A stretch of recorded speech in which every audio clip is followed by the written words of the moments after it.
how did you guys get engaged? How'd you pop the question? Well, I had already planned a year ahead to do it. A year? A year. Because it was man, you're making me look bad, Al. Well, I think it worked out okay. Yeah, it did. But I had planned a year ahead because I wanted to do it at the Grand Canyon because I was hosting at the time the Fiesta Bowl parade. And there's this hotel, the El Tovar. Yes. You have to book forever. Right. So I booked it.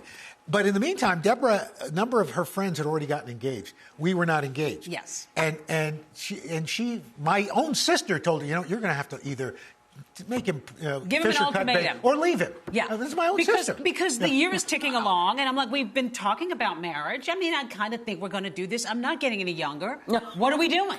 What are we doing? So New Year's Eve came and went, and she's. I was not happy. We're having breakfast, I was and not she happy. said, "So if one were to be expecting a ring, when would one be expecting that?" And I said, "Well, no later than maybe Groundhog's Day." That's when Groundhog's Day is. I don't Everybody even know. knows.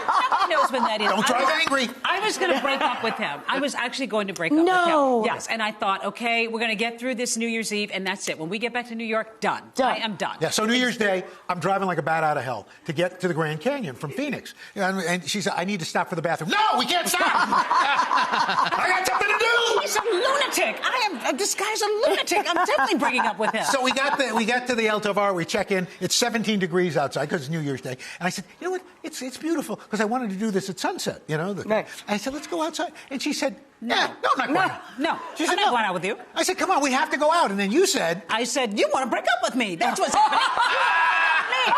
You're not breaking up with me. Let's just go out. So we it was went just out, very and there were kids drinking beer, and finally they cleared the area, and I dropped to my knee, and I started babbling. I thought he fell. What's going on? What is happening? I was trying to help him up. I fall and I can't get up. I get on the knee, and I break out the ring, and I ask her to marry me. And I started crying, and it was, it was beautiful. It was beautiful.